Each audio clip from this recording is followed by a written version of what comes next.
What's up, nerds and nerdettes and wee little nerdlings all? It's your buddy Big Johnny G from Two Gun Pixie presents Legendary Gaming, and my friends, I am back with a cord. Get that out of there. What's up, nerds? So we just finished our second issue, so to speak, of our Mutants Masterminds second edition Paragons campaign. So we introduced a new character, a new player, Anthony. Whoa! What's up? Awesome shirt, by the way. Thank you, thank you. Everyone give it up for that shirt. Woo! Alright, so Anthony has a character that got retconned into the game since we'd only done one issue, but it wasn't a hard retcon. It was like a side story retcon. Correct. So why don't we start off with you? Okay. Tell us your character and tell us how you got caught up with us, so to speak.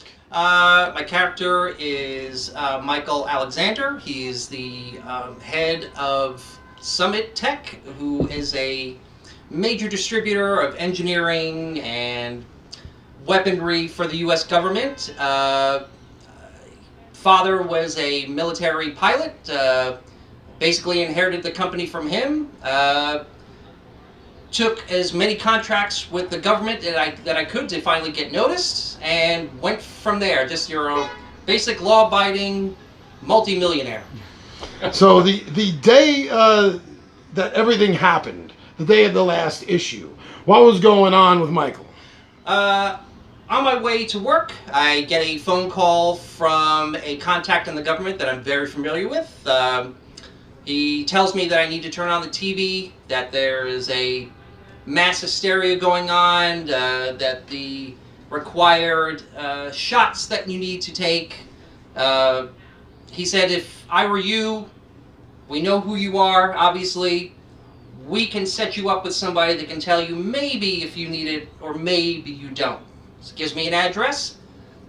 Being in conjunction with the government, I have no problem obeying and abiding by these rules. I take myself down there, only to learn that I'm the only person waiting in a very large waiting room.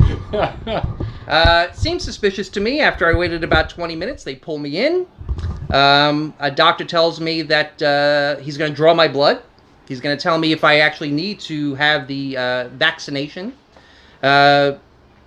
He comes back and tells me, bad news. Looks like you're going to need a vaccination. They proceed to take me into another room where I watch a video where they're telling me how bad corporations are with the oil spills, the leakage, that corporations are the huge global enemy of the planet. That makes me feel very, proud and, stand up tall to that. So, having no choice, I go with armed personnel to where they're telling me that, for my own good, that I need to go with them and get this vaccination shot. Uh-huh.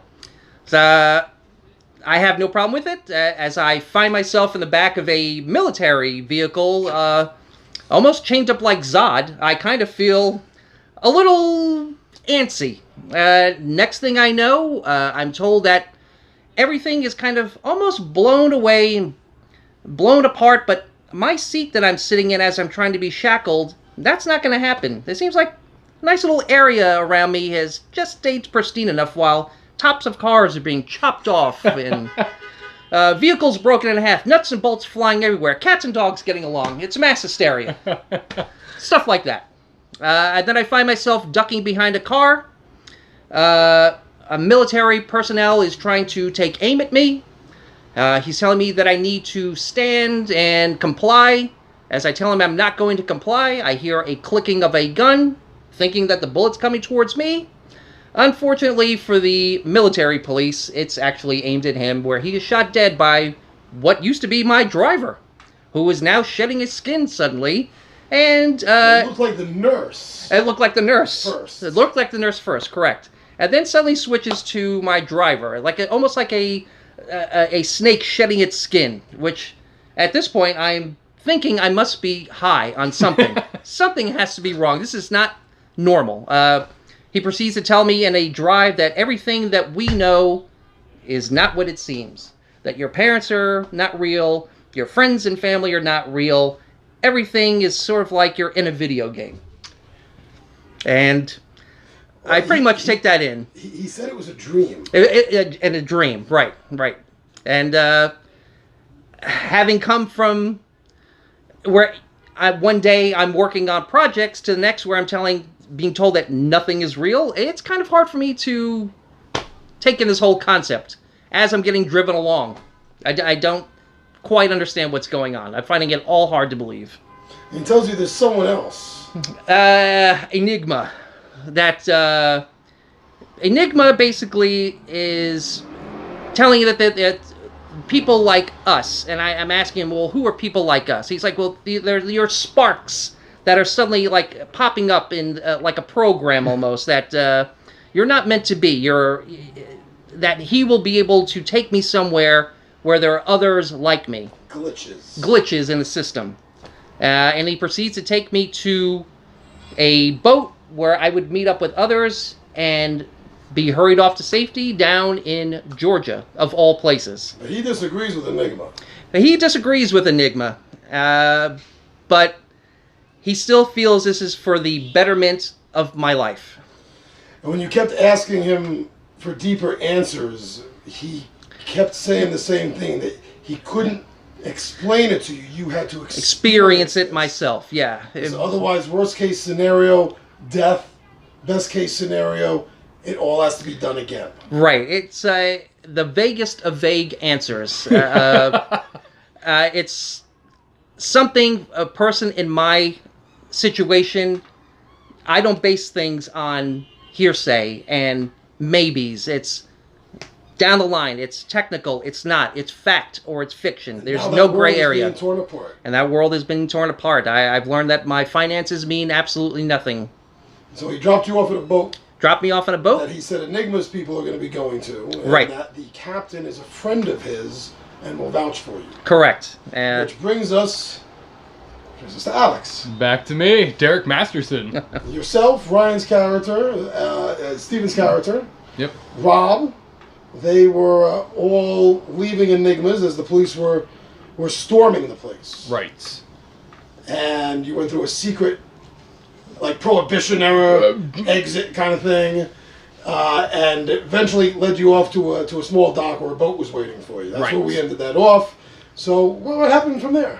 So we all got on the boat with the Southern Belle and her baby, and Courtney and her baby. Met Anthony's character here, the skipper, and the slippery guy who had gotten out of the truck at the same time as Ryan's character in the last issue. And the last Ryan saw him, he got hit by a bus as he was sliding away, and you ping-ponged out of sight. Right. So none of the rest of our characters had met him before. And so, we got on the boat, started drifting away, made the introductions, met the skipper, found out his story about what he had been told about what was going on. What was his opinion? He wasn't... The skipper thought it was biblical. Yeah, the skipper was like, it's the end times. The apocalypse is here. It has cometh. And Slick thought it was aliens. That was his theory. Was aliens had done the whole thing. Right. So we're on the boat going down. Yep. The darkness slowly seeps in. This unnatural darkness that's like thick, almost like palpable. Yeah. Almost like pea soup, thick fog. You can always feel it. Yeah. And not even Rob could see through it with his cat-like vision. Right. And then tentacles come out of nowhere, grab everyone but us three because... It's always tentacles. Yeah, I know. You got this. How Cthulian. Me? Throw something Cthulian in? No, never. We managed to... Myself, well, you actually Anthony, you moved the quickest and were able to steady Courtney as she went over the side of the boat. Right. So I grabbed her. Rob grabbed me. You grabbed Rob. No, I grabbed you. Rob grabbed me. Oh, that's right. And then Catman pulled us all in. Yeah, he pulled us all in. He had some sort of surge of super strength or something. Yeah, right. yeah. Because the rest of us weren't doing so No, hot. we were slip sliding on the boat. Meanwhile, Nemo gets pulled off by the giant squid. Yep. Rob and Steven's characters get pulled off, and Slick manages to slip right through because he's slippery. He's slippery as, yeah. So then the baby starts crying, and we wake up on the shore.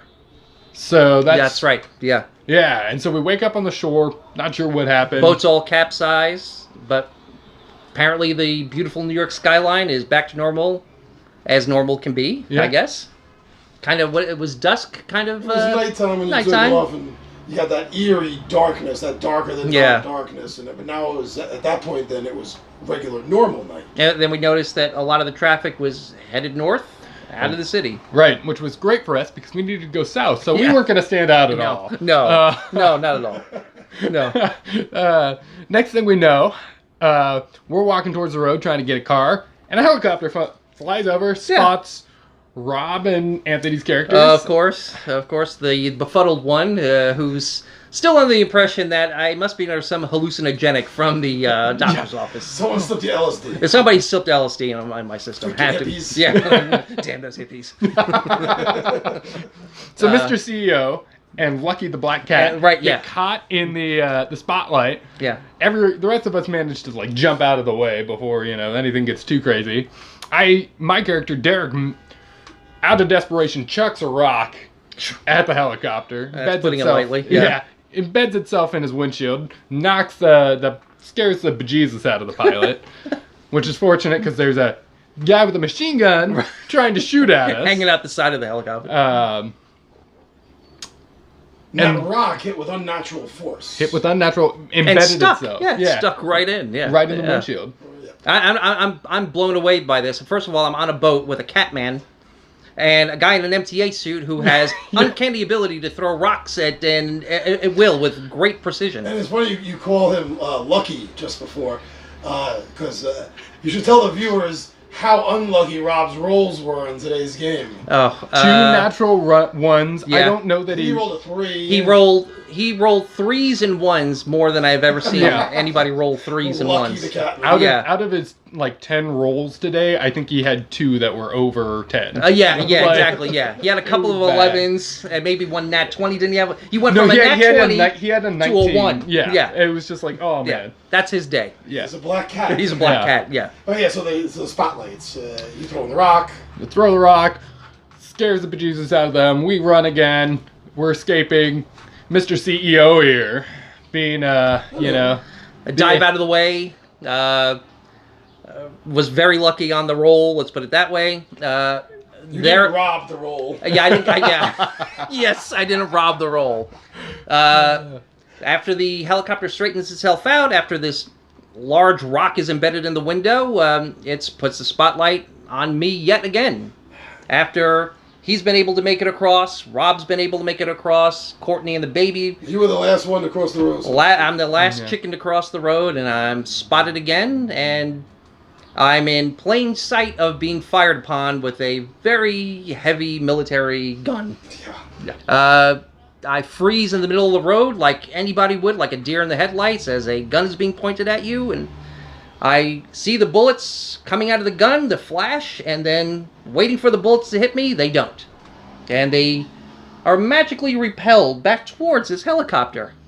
I'm still not processing this, but it's better than being in the middle of the road and shot to death, so I run right back across, after which I've seen all of you being blown back for some reason. Yeah, myself, Rob, and Courtney all go flying at the same time the bullets go back.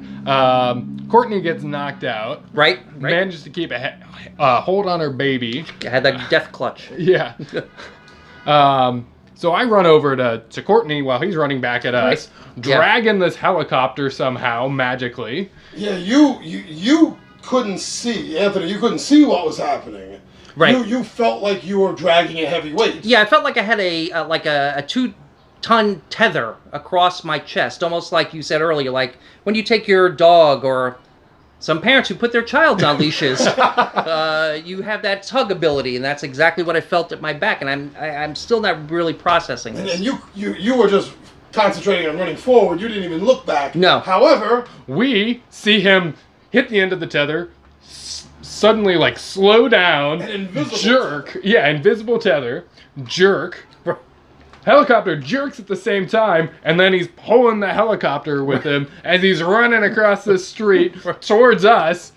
We're like, holy crap. After a what's going series on? of like a couple of missteps, almost like that YouTube thing where they got the magic step where you're stepping over. I'm able to pull something, but I'm not really processing. They're seeing it more than I'm actually seeing it because I'm running forward. You're feeling it. I'm feeling it. Yeah, Yeah. 100%.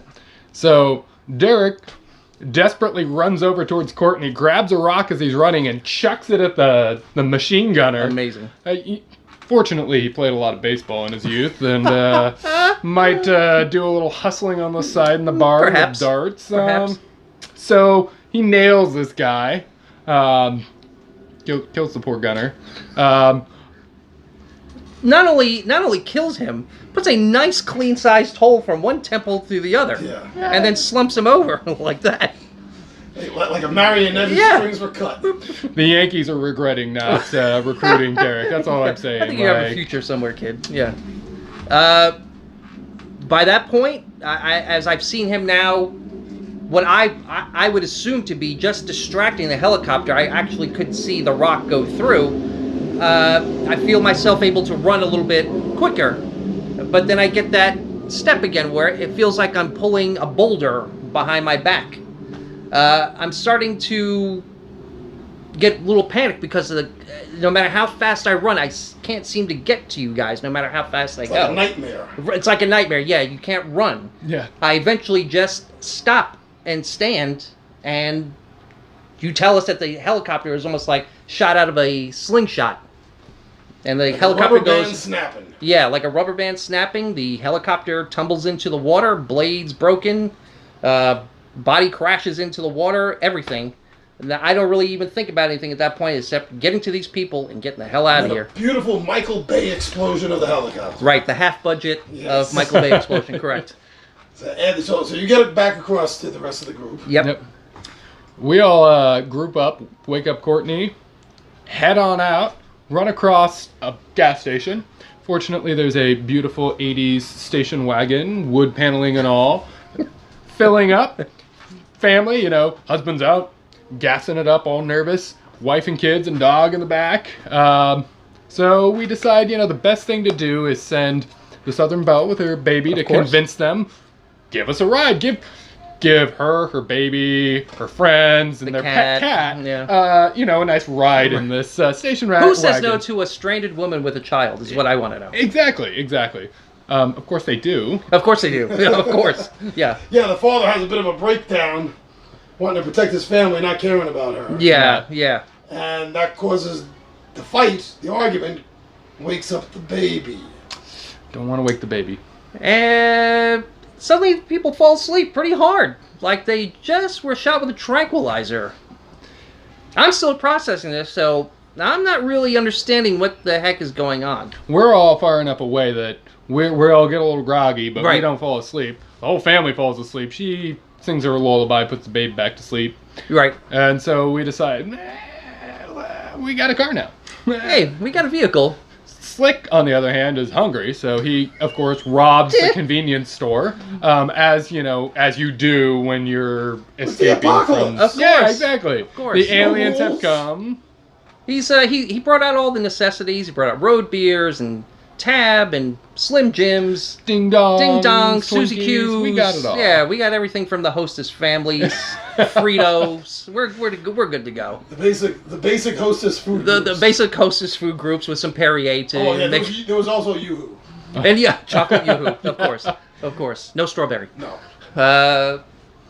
You got a shotgun pulled on you and shot at Slick was shot by the guy. Well, he was shot at you. by the Yeah. store owner. Yeah. And as he ran out back to the car, yelling at you guys, it was time to get the hell out of there. Pulled out a $100 bill from the wallet and said, "I think that should cover it. Sorry for the inconvenience at your convenience store." And we took off merrily in our little station wagon. Mr. CEO doesn't drive himself. No, That's no. what he has a driver No. for. Also, I would like our friends to know that we did not kidnap the family. No. No, we propped them up nicely against the building. Yes, and we did put the gas back so that it wasn't That was leaking good. gas all over That the place. is correct, yeah. I figured we didn't need to blow up a gas We station. didn't have the and- budget for another explosion. We were all out of explosives. So we took off. Took off down the road, yeah. Yep. I got a road beer so I could drive and drink, as you do in the apocalypse. This is the 80s. There are no seatbelt laws. Yes. We just come and do as we want. Yeah. This is your seatbelt, kids. Yeah. That's the way it was. Yeah. That's your Mom would put her seatbelt. hand out. That's it. That's your seatbelt. So we're heading down towards Georgia. I forgot where we hit a little rinky-dink field somewhere along Yeah, the way. we- You hadn't gotten out of Jersey. Still in Jersey, because nobody ever really leaves Jersey. No. So Yeah. Stuck there. you're pretty much stuck. You noticed, and I noticed. We I think. drove by an airport and I comment, if only you had a private jet, life would be a lot easier. This wouldn't be happening to us. Yeah. But it was a little private strip, almost like where you'd have not a commercial airline, you'd have just privately owned planes. Yeah, letting you take off. little And planes that's like what caused you Cessnas to and make the stuff. statement, was when you saw that. Yeah. It's not like you made the statement and I magically put it in. No. No. I saw this little airport and I'm like, Mr. CEO, you're so rich. Why don't you have a plane here? And sure enough, Luckily, there was a plane I've actually flown. Very familiar and It's a similar model that you trained on. similar model I trained on. I said, I think we're going to take this little road trip to the air. But somebody was already getting the plane ready for takeoff. Yes, my Gordon Now, also, Gecko-esque. just to let our friends who don't know life in the 80s, could you explain the quite realistic 80s airport security that we had to get past? we had to turn in, drive down the driveway, drive through the gate, and drive to the plane. Literally drive through the gate, because all it would be a chain link fence with a padlock with the one tumbler and the thick chains around it holding it. So $4.99 master lock. the $4.99 master lock versus a 1978 station wagon, that's not a winning there situation. was no for the fence. TSA, No, there was no such thing. so you were able to literally crash through and drive right up on the tarmac. That is Sons of correct. Steel Right. beats the That is it. Yeah. Love the $5.99 80s, master kids. lock. All right, I'm sorry for the interrupt. Go ahead. As we make our way onto the airfield, you said you had noticed, and I thought I may have noticed, that there was a man fueling up the plane. At first, we thought this was going to be quite easy. Just matter of numbers. X amount of us versus one person fueling up a plane. Yeah. Turns out the guy fueling up the plane was a employee of mine. Not just any employee, he was your vice He president! was my vice president. Dun, dun, dun! And he wasn't happy to see you. Why? Oh, because I'm a criminal on the run, and he figured he would take over my company. What was that other comment? Oh, yeah, if I had a wife, he would have taken my wife as well.